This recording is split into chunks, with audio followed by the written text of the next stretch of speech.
Morning friends, आप लोगों को शावी स्टडी अड्डा चैनल में स्वागत है। और इससे पहले अभी हम लोगों ने पढ़ा था भाषा के बारे में और वर्ण विचार के बारे में पढ़ा था हम लोगों ने। आज बात करते हैं शब्द विचार के बारे में। समय ज़्यादा ना लेते हैं क्योंकि चैप्टर ज़्यादा है, इसलिए थोड़ा समय कम लेकर के काम की बातें करते हैं। शब्द विचार के बारे में बात करते हैं। शब्द विचार क्या होता है, शब्द विचार क्या है, इसके बारे में हम लोग बात करते हैं आज कि शब्दों का विचार कैसे होगा, शब्दों का चयन कैसे होगा और शब्दों की पहचान कैसे होगी, इसके विषय हम लोग आज बात करेंगे। ठीक है, इसकी इंग्लिश होती है मॉर्फोलॉजी। स्पेलिंग है MORPHOLOGY, मॉर्फोलॉजी। शब्द विचार, शब्द विचार क्या है? अगर शब्द विचार की आप बात करें तो शब्द विचार भाषा की दूसरी छोटी इकाई होती है। शब्द विचार क्या है? भाषा की दूसरी सबसे छोटी इकाई होती है जो शब्द कहलाती है। भाषा की दूसरी सबसे छोटी इकाई क्या होती है? वो शब्द होता है और वो शब्द कहलाता है। अब बात करते हैं कि शब्दों का हमारे जीवन में क्या प्रभाव है। अगर शब्द नहीं होते तो क्या हमारे जीवन में हर एक वाक्यों की पूर्ति करना संभव था? ऐसा कभी नहीं हो सकता था। तो अब बात करते हैं इनका हमारे जीवन में महत्व क्या है और इनके आधार पर कैसे हम अपने कार्यों को संपन्न करते हैं। देखिए, अगर पीछे हम लोगों ने बात किया था वर्ण विचार के बारे में, अगर वर्ण नहीं होते तो शब्द नहीं बनते। अब बात हम लोग कर रहे हैं शब्द विचार के बारे में। अगर शब्द नहीं होंगे तो वाक्य नहीं बन सकते हैं, इसलिए शब्द के बारे में हम लोग बात करते हैं। तो शब्द, अगर शब्दों का महत्व नहीं हो, अगर शब्द नहीं होते या शब्दों का हमारे जीवन में कोई प्रयोग नहीं होता तो वाक्य की संरचना नहीं हो सकती थी। एक वाक्य की संरचना करने के लिए शब्द और वर्ण की दोनों आवश्यकता होती है और सबसे बड़ी इकाई भाषा होती है। भाषा की उसमें जरूरत होती है। ठीक है, तो अब शब्द की परिभाषा क्या है, परिभाषा जान लेते हैं। पहले, एक अथवा एक से अधिक वर्णों से बनी स्वतंत्र एवं सार्थक ध्वनि। एक अथवा एक से अधिक वर्णों से बनी स्वतंत्र एवं सार्थक ध्वनि। स्वतंत्र एवं सार्थक ध्वनि क्या कहलाती है? शब्द कहलाती है। क्या कहलाती है? शब्द कहलाती है। एक अथवा एक से अधिक वर्णों से बनी स्वतंत्र एवं सार्थक ध्वनि क्या कहलाती है? शब्द कहलाती है। और शब्द ध्वनि एक अथवा एक से अधिक वर्ण, जब वर्ण मिलेंगे तभी शब्द की संरचना संपन्न होगी और इससे जो ध्वनि निकलती है, जो शब्द बनता है, वही शब्द कहलाता है। जैसे एक वर्ण से बने न का अर्थ होता है, एक वर्ण से जो शब्द बना न, इसका अर्थ होता है नहीं। वह एक शब्द है, इससे क्या होता है? वह का अर्थ होता है और एक शब्द से जो बना है उसका अर्थ हुआ। तथा अनेक वर्णों से बने, अनेक वर्णों के मिलकर के जो शब्द बने होंगे उनसे क्या होगा? वसन, महल, नगर आदि ये शब्द हैं। ठीक है, इस तरह से इसकी संरचना होती है। एक अथवा एक से अधिक वर्णों से बनी स्वतंत्र एवं सार्थक ध्वनि शब्द कहलाती है। जैसे एक वर्ण से बने न का अर्थ होता है नहीं, वह का अर्थ होता है और कई वर्णों से बने अनेक, कई वर्णों अनेक वर्णों से बने शब्द जैसे वसन, महल, नगर, कपड़ा, बाजार आदि शब्द होते हैं। ठीक है ना। अब देखते हैं इनके भेद। इनके भेद है, अगर शब्द है तो सब भेद तो हर जगह होता है, तो अगर शब्द है तो शब्दों का भी भेद होगा। अगर शब्दों का भेद है तो उनके भेद के बारे में हम लोग अध्ययन करते हैं। भेद क्या है? शब्दों के भेद। क्या है? शब्दों के भेद। इसके भेद कौन कौन से होते हैं? हिंदी भाषा में वर्णों के आधार पर, वर्ण महत्वपूर्ण, पिछली वीडियो में हमने बताया था वर्ण के बारे में, तो पिछली वीडियो में हमने वर्ण के बारे में बताया था। वर्ण का अध्ययन आप बहुत अच्छे से करें, वर्ण क्या है, इनका इस्तेमाल कैसे करना है। वर्णों के आधार पर शब्दों के कितने भेद होते हैं? 4 भेद होते हैं। वर्णों के आधार पर शब्दों के 4 भेद होते हैं। वर्णों के आधार पर शब्दों के 4 भेद होते हैं। चारों भेद कौन कौन से हैं उनकी जानते हैं। नंबर 1, रचना के आधार पर शब्द। नंबर 1, रचना के आधार पर शब्द। नंबर 2, उत्पत्ति के आधार पर शब्द। नंबर 3, अर्थ के आधार पर शब्द। नंबर 4, वाक्य के आधार पर शब्द। ठीक है। रचना, रचना क्या है? रचना बहुत बड़ी चीज होती है। रचना के आधार पर शब्द, अगर किसी चीज की रचना की जाती है या कोई चीज बनाई जाती है या कहीं किसी वर्णों का सम्मेलन किया जाता है, वहां एक रचना होती है। तो रचना के आधार पर शब्द कितने प्रकार के होते हैं इसका अध्ययन हम आगे करेंगे। उत्पत्ति के आधार पर, अगर किसी चीज की उत्पत्ति हो रही है तो उसके आधार पर शब्द कितने प्रकार के होते हैं इसका भी हम आगे अध्ययन करते हैं इसी वीडियो में। फिर अर्थ के आधार पर शब्द, अर्थ जिनका अर्थ कैसे निकलता है, हिंदी भाषा में हम कैसे पहचान कर सकते हैं कि कौन से शब्द हैं, उसके आधार पर शब्द। वाक्य प्रयोग के आधार पर, वाक्य प्रयोग क्या होता है, जब कोई एक शब्द में अपनी बात को विस्तृत रूप से किया जाए, एक वाक्य का उसका विस्तृत रूप होता है, उसको कहते हैं वाक्य प्रयोग। वाक्य प्रयोग के आधार पर इस वीडियो में हम लोग पूरा इसका अध्ययन करेंगे और शायद पूरा आप लोगों को संपूर्ण ज्ञान प्राप्त हो जाएगा। शब्द विचार शब्द किसे कहते हैं, एक अथवा एक से अधिक वर्णों से बनी सार्थक ध्वनि या स्वतंत्र ध्वनि शब्द कहलाती है। जैसे एक वर्ण से बना न का अर्थ होता है नहीं, वह का अर्थ होता है और। फिर उसी तरह से अनेक शब्दों से बने शब्द वसन, महल, बाजार, नगर आदि। शब्दों के भेद कितने, हिंदी भाषा में वर्णों के आधार पर शब्दों के 4 भेद होते हैं। नंबर 1 रचना के आधार पर शब्द, नंबर 2 उत्पत्ति के आधार पर शब्द, नंबर 3 अर्थ के आधार पर शब्द, नंबर 4 वाक्य के आधार पर शब्द। अब बात करते हैं पहले रचना के आधार पर शब्द। रचना के आधार पर शब्द कैसे बने होंगे और रचना के आधार पर शब्दों का महत्व क्या होता है। रचना के आधार नंबर 1 यही है। तो नंबर 1 रचना के आधार पर शब्द। रचना के आधार पर शब्दों के 3 प्रकार होते हैं। रचना के आधार पर शब्दों के कितने प्रकार होते हैं, रचना के आधार पर शब्दों के 3 प्रकार होते हैं। नंबर 1 रूढ़ शब्द, नंबर 2 यौगिक शब्द, नंबर 3 योग रूढ़ शब्द। रचना के आधार पर शब्दों के 3 प्रकार होते हैं। 3 प्रकार कौन कौन से होते हैं, नंबर 1 रूढ़ शब्द, नंबर 2 यौगिक शब्द, नंबर 3 योग रूढ़ शब्द। नंबर 1 रूढ़ शब्द, नंबर 2 यौगिक शब्द, नंबर 3 योग रूढ़ शब्द। अब बात करते हैं रचना के आधार पर शब्दों के कितने भेद होते हैं, 3 भेद। अब देखिए क्वेश्चन क्या बनता है कि शब्द के कितने भेद होते हैं। पहला क्वेश्चन जो लेखपाल, secretary, UP police, military, bank के कुछ और छोटे छोटे एग्जामों में जो प्रश्न पूछे जाएंगे, पूछा जाएगा शब्दों के कितने भेद होते हैं। सीधा सीधा क्वेश्चन होगा, शब्दों के कितने भेद होते हैं, आपको विकल्प दिया जाएगा। तो शब्दों के भेद के बारे में पूछा जाएगा, तो उसमें रचना के आधार पर, उत्पत्ति के आधार पर और अर्थ के आधार पर, वाक्य के आधार पर 4 प्रकार के भेद होते हैं। चारों प्रकार के भेद। अब आपको यह याद होगा कि कितने प्रकार के भेद होते हैं, तभी आप उसका विवरण दे सकते हैं, नहीं तो उसका विवरण नहीं दे सकते हैं। अब रचना के आधार पर शब्द कितने प्रकार के होते हैं। रचना के आधार पर शब्द 3 प्रकार के होते हैं। नंबर 1 यौगिक शब्द, नंबर 1 रूढ़ शब्द, नंबर 2 यौगिक शब्द, नंबर 3 योग रूढ़ शब्द। ठीक है, ये क्वेश्चन बनते हैं। इसको पूरी तरह से आपको कंठस्थ करें। मैं जहां तक कहूंगा जितनी बातें बता रहा हूँ, जितनी बातें बोल रहा हूँ, आप एक नोट्स बनाएं, नोट्स बना करके उसको कंठस्थ करें, कंठस्थ करके उस पर आगे कार्य करें। ठीक है। रचना के आधार पर शब्दों के 3 प्रकार होते हैं, रूढ़ शब्द, यौगिक शब्द, योग रूढ़ शब्द। अब बात करते हैं रूढ़ शब्द। रूढ़ शब्द किसे कहते हैं, रूढ़ शब्द क्या होता है। रूढ़ गांव में लोग बोली बोलते हैं ना, कहते हैं अरे वो रूढ़ नहीं बढ़ता, ऐसे ऐसे शब्दों का इस्तेमाल करते हैं। तो रूढ़ शब्द किसे कहते हैं, वे शब्द जिनको अलग करने पर कोई सार्थक अर्थ न निकले। रूढ़ शब्द वे शब्द कहलाते हैं जिनको अलग करने पर कोई सार्थक अर्थ न निकले। ऐसे शब्द क्या कहलाते हैं, रूढ़ शब्द कहलाते हैं। ऐसे शब्द रूढ़ शब्द कहलाते हैं। जैसे हिरन में ही अलग कर दीजिए, र अलग कर दीजिए, न अलग कर दीजिए, ही का कोई अर्थ निकलेगा, न र का कोई अर्थ निकलेगा और न का अर्थ भी कोई नहीं। मित्र माने होता है मित्रता, मित्र जो आपका मित्र हो, इसको अलग करेंगे तो मित्र अलग हो जाएगा। आज इनका ऐसे जो भी शब्द होंगे वह रूढ़ शब्द कहलाएंगे। जहां भी ऐसे शब्द आते हैं उसको आप रूढ़ शब्द ही समझिएगा। नंबर 2 यौगिक शब्द। रूढ़ शब्द आप समझ गए होंगे, वे शब्द जिनको अलग करने पर कोई सार्थक अर्थ न निकले, जिनका कोई अर्थ न निकले, वो कौन से शब्द कहलाते हैं, रूढ़ शब्द कहलाते हैं। अब नंबर 2 यौगिक शब्द। यौगिक शब्द क्या होते हैं, वे शब्द जो 2 या 2 से अधिक शब्दों के मिलने से बनते हैं, यौगिक शब्द कहलाते हैं।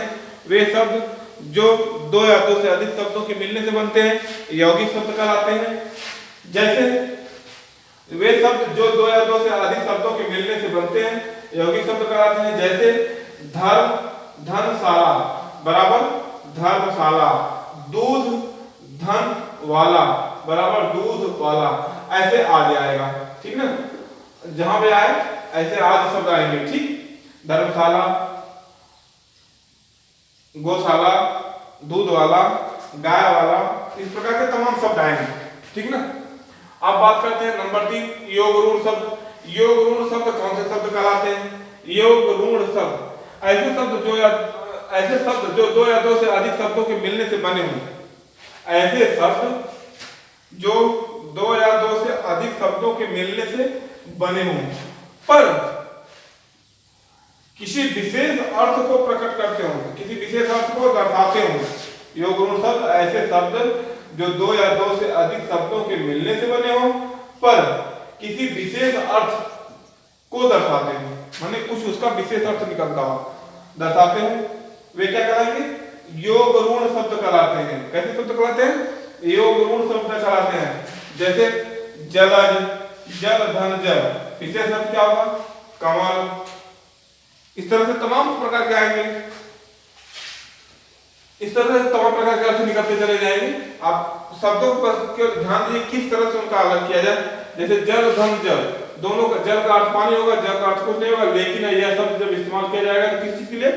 कमल के लिए। दशानन, लंबोदर, तमाम प्रकार के शब्द आएंगे जो इस तरह के शब्द मिलेंगे, तो उनको क्या कहेंगे? योग ऋण शब्द कहेंगे। पहले इसको देखें, रचना के आधार पर शब्दों के भेद। रचना के आधार पर शब्द 3 प्रकार के होते हैं। नंबर 1 रूढ़ शब्द, नंबर 2 यौगिक शब्द, नंबर 3 योग ऋण शब्द। रूढ़ शब्द कौन से शब्द होते हैं? वे शब्द जिनको अलग करने पर कोई सार्थक अर्थ न निकले, ऐसे शब्द रूढ़ शब्द कहलाते हैं। जैसे हीरन, हीरन में ही को अलग कर दिया, र को अलग कर दिया, न को अलग कर दिया, निरर्थक हो गया। मित्र, मी को अलग कर दिया, त्र को अलग कर दिया, कोई अर्थ नहीं निकला।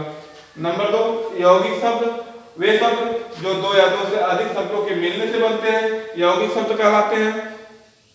दो या दो से अधिक शब्दों के मिलने से बनते हैं, यौगिक शब्द कहलाते हैं। जैसे धर्म प्लस शाला बराबर धर्मशाला, दूध प्लस वाला बराबर दूध वाला आदि। योग ऋण शब्द ऐसे शब्द जो दो या दो से अधिक शब्दों के मिलने से बने हों पर किसी विशेष अर्थ को दर्शाते हों, वे शब्द क्या कहलाएंगे? योग ऋण शब्द कहलाते हैं। जैसे जल, जलज, जल धन जल बराबर जलज, यह शब्द किसके लिए प्रयोग किया गया है? कमल के लिए प्रयोग किया गया है, ठीक। ये समझ में आ गया होगा आप लोग। इसको बस हाईलाइट देखिए और उसको अध्ययन करिए, एक नोट बनाइए अपना अच्छा खासा। अब बात करते हैं, पहला कौन था? रचना के आधार पर शब्द थे। अब बात आती है किसे? दूसरा नंबर है उत्पत्ति के आधार पर शब्द। उत्पत्ति के आधार पर शब्दों के क्या भेद हैं, इसकी बात करते हैं। उत्पत्ति के आधार पर शब्दों के 4 भेद होते हैं। उत्पत्ति के आधार पर शब्दों के कितने भेद होते हैं? 4 भेद होते हैं। उत्पत्ति के आधार पर शब्दों के 4 भेद होते हैं। नंबर 1 तत्सम शब्द, नंबर 2 तद्भव शब्द, नंबर 3 देशज शब्द, नंबर 4 विदेशी शब्द। देशज शब्द, नंबर 4 विदेशी शब्द। उत्पत्ति के आधार पर शब्दों के कितने भेद होते हैं? उत्पत्ति के आधार पर शब्दों के 4 भेद होते हैं। नंबर 1 तत्सम शब्द, नंबर 2 तद्भव शब्द, नंबर 3 देशज शब्द, नंबर 4 विदेशी शब्द। ये है उत्पत्ति के आधार पर। अब बात करते हैं इनको अलग अलग जानते हैं। तत्सम शब्द कौन होते हैं? तत्सम शब्द कौन से शब्द होते हैं? नंबर 1 तत्सम है। तत्सम शब्द कौन? संस्कृत के जो शब्द अपने मूल रूप में हिंदी में प्रयोग होते हैं। संस्कृत भाषा के वे शब्द जो मूल रूप में ही हिंदी भाषा में प्रयोग किए जाते हैं वह तत्सम शब्द कहलाते हैं। जिसको शुद्ध रूप कह सकते हैं वे तत्सम शब्द कहलाते हैं। तत्सम शब्द कहलाते हैं जैसे स्नेह, भ्राता, अग्नि आदि। संस्कृत भाषा के वे शब्द जो अपने मूल रूप में ही हिंदी भाषा में प्रयोग किए जाते हैं। जो अपने संस्कृत भाषा के वे शब्द जो अपने मूल रूप में ही हिंदी भाषा में प्रयोग किए जाते हैं वे क्या कहलाते हैं? तत्सम शब्द कहलाते हैं। जैसे स्नेह, भ्राता, अग्नि आदि। नंबर 2 तद्भव शब्द। ये कौन से शब्द होते हैं? हिंदी भाषा के वे शब्द जो संस्कृत शब्दों में परिवर्तन के कारण बने हैं। हिंदी भाषा के वे शब्द जो संस्कृत भाषा में परिवर्तन के कारण बने हैं, यानी संस्कृत भाषा के परिवर्तित कारण बने हैं, वे क्या कहलाते हैं? तद्भव शब्द कहलाते हैं। इनको विशुद्ध शुद्ध अशुद्ध शब्द छांटने के लिए आता है परीक्षा में कि निम्नलिखित में से शुद्ध और अशुद्ध शब्दों का चयन कीजिए, निम्नलिखित में से शुद्ध और अशुद्ध शब्दों को छांटिए। तो वहां पे इस चीज को देखेंगे। हिंदी के वे शब्द जो संस्कृत में परिवर्तन कारण बने हैं तद्भव शब्द कहलाते हैं। जैसे गाय, गाय इसको गौ कहेंगे। मैं एक उदाहरण देता हूँ, बाकी उदाहरण आप लोग खुद ढूंढिए, यहाँ से बस गाइड लीजिए, पढ़ने वाला काम आप लोग साइंस से करिए। गाय बराबर गौ आदि ऐसे शब्द जो होते हैं वो क्या कहलाते हैं? तद्भव शब्द कहलाते हैं। अब नंबर 3 बात करते हैं देशज। नंबर 1 हो गया, नंबर 2 हो गया, नंबर 3 बात करते हैं देशज शब्द की। देशज शब्द वे शब्द जो क्षेत्रीय प्रभाव के कारण, देशज माने अपने देश का शब्द, जो शब्द किसी भी देश का हो सकता है, जो शब्द क्षेत्रीय भाषाओं के आधार पर, जो शब्द क्षेत्रीय प्रभाव के कारण हिंदी भाषा में आ गए हैं, देशज शब्द कहलाते हैं। कौन से शब्द कहलाते हैं?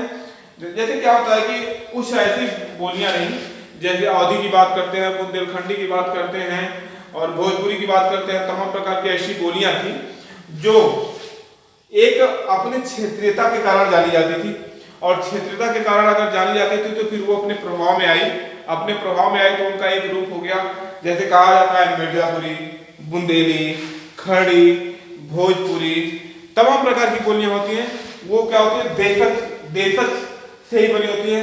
जो देसी शब्दों का इस्तेमाल किया जाता है, आपस में बोलचाल के शब्दों का इस्तेमाल किया जाता है, उन शब्दों के आधार पर जो बोली बनी वो देसी बोली कही गई, और उनको शब्दों के रूप में देखा जाए तो वो देशज शब्द कहे गए। कौन से शब्द कहे गए? देशज शब्द कहे गए। जैसे झुग्गी, खाट, झोपड़ी, पगड़ी आदि ऐसे शब्द जो हैं जो तमाम क्षेत्रीयता के आधार पर बोले जाते थे।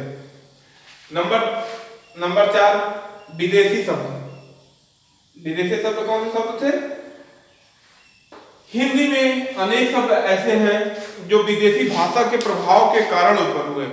हिंदी भाषा में अनेक शब्द ऐसे हैं जो विदेशी भाषा के प्रभाव के कारण उत्पन्न हुए हैं। उनको क्या कहेंगे? विदेशी शब्द कहेंगे। उनको कौन से शब्द कहेंगे? विदेशी शब्द कहेंगे। हिंदी भाषा में जो शब्द विदेशी भाषाओं से लिए गए हैं ऐसे शब्द कौन से हैं? टेलीविजन, किताब, हलवाई आदि, ये सारे शब्द जो हैं विदेशी शब्द हैं। अब आप अपनी किताब लेकर के उसमें से आपको छांटना है तत्सम शब्द। मैं काम दे रहा हूं आप लोगों को, आप लोग नेसेसरी करिएगा। कम से कम 100 की संख्या में तत्सम, 100 की संख्या में तद्भव, और कम से कम 50 की संख्या में देशज, 50 की संख्या में विदेशी शब्द। मतलब अगर 100, 50, 200 शब्द तैयार करेंगे तो वनडे लेवल के जितने एग्जाम्स आपके होते हैं शायद उसमें से जो शुद्ध अशुद्ध, विलोम, पर्यायवाची ऐसे शब्द आएंगे तो आप उनका बारीकी से अध्ययन कर सकते हैं, उसमें आपको काम देंगे। ठीक है, अब बात करते हैं पहला क्या था? रचना के आधार पर, दूसरा था उत्पत्ति के आधार पर, अब तीसरा कौन सा आएगा? अर्थ के आधार पर शब्द के भेद। अर्थ के आधार पर शब्द के भेद देखते हैं। अर्थ के आधार पर शब्द के भेद। अर्थ के आधार पर शब्द के भेद कितने प्रकार के होते हैं? अर्थ के आधार पर शब्दों के 2 भेद होते हैं। अर्थ के आधार पर शब्दों के 2 प्रकार के भेद होते हैं। अर्थ के आधार पर 2 भेद होते हैं। नंबर 1 सार्थक शब्द, नंबर 2 निरर्थक शब्द। नंबर 1 सार्थक शब्द किसे कहते हैं? सार्थक शब्द का मतलब होता है जिनका कोई अर्थ हो, जिसका कोई सही और सुव्यवस्थित अर्थ निकले, वे कौन से शब्द कहलाते हैं? सार्थक शब्द कहलाते हैं। जिन शब्दों का कुछ न कुछ अर्थ हो सार्थक शब्द कहलाते हैं। जिन शब्दों का कुछ न कुछ अर्थ हो वे सार्थक शब्द कहलाते हैं। जैसे लड़का, मकान, बाजार आदि। सार्थक शब्द वे शब्द कहलाते हैं जिन शब्दों का कोई न कोई अर्थ निकलता हो, जिनका कोई न कोई सार्थक अर्थ निकलता हो, वे सार्थक शब्द कहलाते हैं। जैसे लड़का, मकान, बाजार आदि। निरर्थक शब्द ये छोटे छोटे चीजें हैं, लेकिन इनको आपको किताब से खोजना है कि सार्थक शब्द कौन से हैं, निरर्थक शब्द कौन से हैं। इस प्रकार के तमाम प्रकार की चीजें आपको किताब से खोजना पड़ेगा।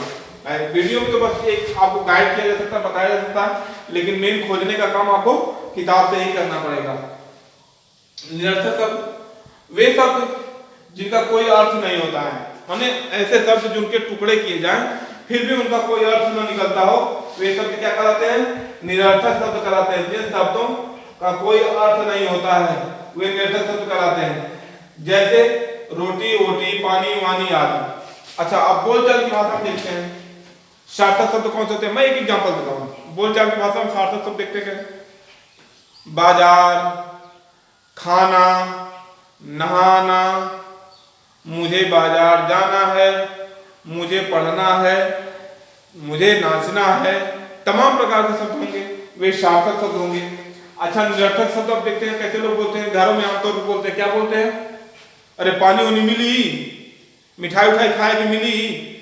तो जहां ऐसे मिठाई उठाई, तो उठाई कौन सा शब्द होता है, पानी वानी, वानी कौन सा शब्द होता है। ऐसी जगह पे जहां शब्दों का प्रयोग हो वह निरर्थक शब्द होते हैं। कौन से शब्द होते हैं, निरर्थक शब्द कहे जाते हैं। ऐसे शब्द निरर्थक शब्द कहे जाते हैं, ठीक है ना। अब आप लोग समझ गए, वीडियो समझ गए निरर्थक शब्द कौन से होते हैं, सार्थक शब्द। तीसरा हो गया, पहला हुआ रचना के आधार पर शब्द, उत्पत्ति के आधार पर शब्द, अर्थ के आधार पर शब्द। अब बात करते हैं चौथा कौन सा है, वाक्य प्रयोग के आधार पर शब्द। वाक्य प्रयोग के आधार पर शब्द के भेद, वाक्य प्रयोग के आधार पर शब्द के भेद क्या होते हैं। वाक्य प्रयोग के आधार पर शब्दों के दो भेद होते हैं। वाक्य प्रयोग के आधार पर शब्दों के दो भेद होते हैं। वाक्य प्रयोग के आधार पर, इसके आधार पर दो भेद होते हैं। पहला क्या होता है, विकारी शब्द, दूसरा क्या होता है, अविकारी शब्द। माने जिसमें विकार हो एक में अविकार हो, जिसमें विकार ना हो, दोनों शब्द विकारी शब्द और अविकारी शब्द, ये दो शब्द होते हैं। पहला विकारी शब्द किसे कहते हैं, वे शब्द जो लिंग वचन कारक आदि में परिवर्तन के कारण परिवर्तित हो जाते हैं। वे शब्द जो लिंग वचन आदि में परिवर्तन के कारण परिवर्तित हो जाते हैं। विकारी शब्द कौन कहते हैं, वे शब्द जो लिंग वचन कारक आदि में परिवर्तन के कारण परिवर्तित हो जाते हैं। वे शब्द कौन से कहलाते हैं, विकारी शब्द कहलाते हैं। वे शब्द कौन से कहलाते हैं, विकारी शब्द कहलाते हैं। वे शब्द जो लिंग वचन कारक आदि में परिवर्तन के कारण परिवर्तित हो जाते हैं, वे शब्द विकारी शब्द कहलाते हैं। जैसे घोड़ा, घर, पीला, वह जाता है आदि, यह विकारी शब्द हो गया। बाकी आगे पढ़ते हैं कि अविकारी शब्द कौन सा होता है, और इसका कुछ न कुछ, विकारी शब्द का कुछ न कुछ अर्थ भी निकलता है। अब थोड़ा सा ब्लैक बोर्ड कम है, इसलिए मैं स्टार्ट करके अभी आगे बताता हूँ आप लोगों को। इसको नोट डाउन करें, बहुत अच्छे से नोट्स बनाएं इसका, आपकी छोटी छोटी परीक्षाओं में सारी चीजें काम आएंगी। और इसका अध्ययन भी करें घर पे, अब अगर अपने अध्ययन करेंगे और थोड़ा सा इसमें प्रैक्टिस करने की जरूरत। देखिए, दुनिया की कोई सब्जेक्ट हो, अगर आप उसमें प्रैक्टिस नहीं करेंगे तो उसका कोई मतलब नहीं निकलने वाला। इसलिए आपको प्रैक्टिस तो करना ही करना पड़ेगा कि आप खुद से प्रैक्टिस करिए और उसको पढ़िए। अब बात करते हैं, विकारी शब्द हो गया,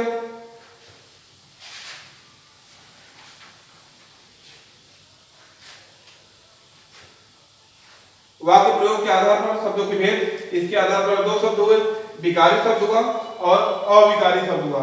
विकारी शब्द क्या हुआ,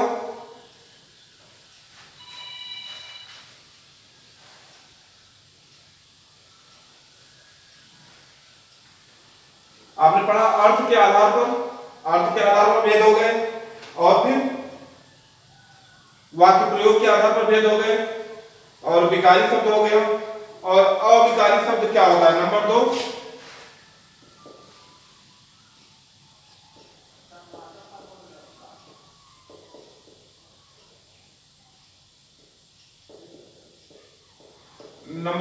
अविकारी शब्द। अविकारी शब्द वे शब्द जिनका प्रयोग के कारण न बदले।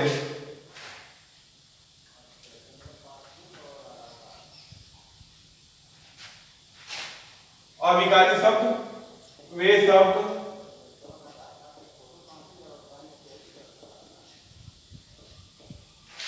वे शब्द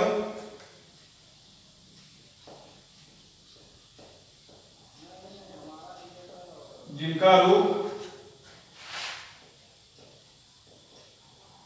प्रयोग के कारण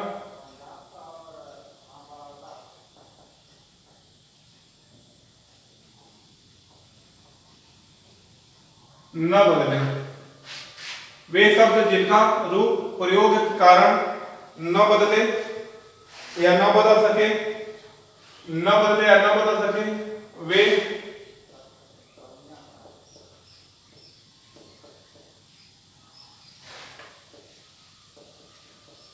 अविकारी शब्द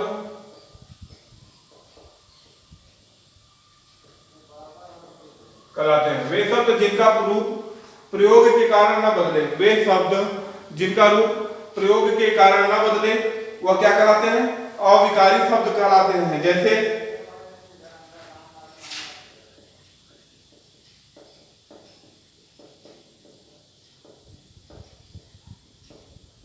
खिलाड़ी,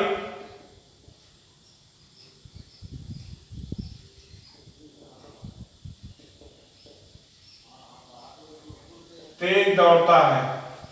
जैसे खिलाड़ी तेज दौड़ता है। दूसरा, खिलाड़ी तेज दौड़ता है। अब इसी का दूसरा रूप देखते हैं।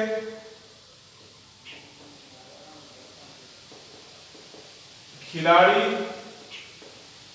तेज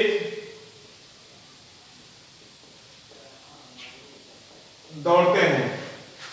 एक में लिखा है खिलाड़ी तेज दौड़ता है, माने एक खिलाड़ी की बात हो रही है। दूसरे में लिखा है खिलाड़ी तेज दौड़ते हैं, माने एक से अधिक खिलाड़ी है तभी खिलाड़ी तेज दौड़ते हैं। तो खिलाड़ी तेज दौड़ते हैं। या अविकारी शब्द, अविकारी शब्द वे शब्द होते हैं जिनका प्रयोग के कारण रूप नहीं बदलता है। जिनका रूप प्रयोग के कारण नहीं बदलता है वे अविकारी शब्द कहलाते हैं। अच्छा, अविकारी शब्द, अविकारी शब्द के भेद, इनके भेद होंगे। अविकारी,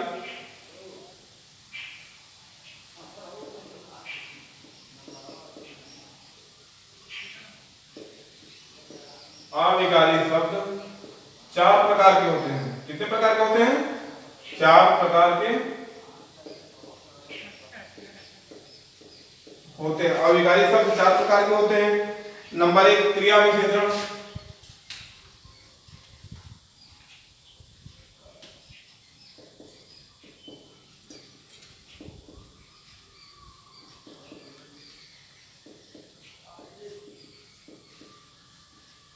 नंबर 1 क्रिया विशेषण, नंबर 2 संबंध बोधक,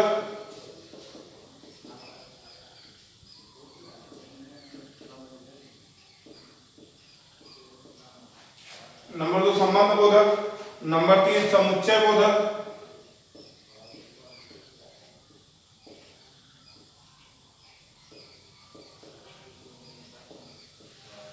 नंबर 3 समुच्चय बोधक, नंबर 4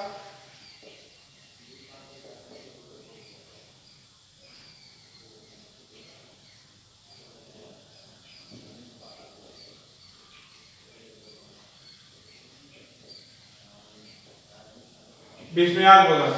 माने अविकारी शब्द, विकारी शब्द का कोई प्रकार नहीं होता है। अविकारी शब्द चार प्रकार के होते हैं। अविकारी शब्द कितने प्रकार के होते हैं? चार प्रकार के होते हैं। अविकारी शब्द चार प्रकार के होते हैं। ये क्रिया विशेषण, संबंध बोधक, समुच्चय बोधक और विस्मयार्थ बोधक। इतना हो गया, ये शब्द की पूरी संरचना हो गई। आपने पढ़ा क्या?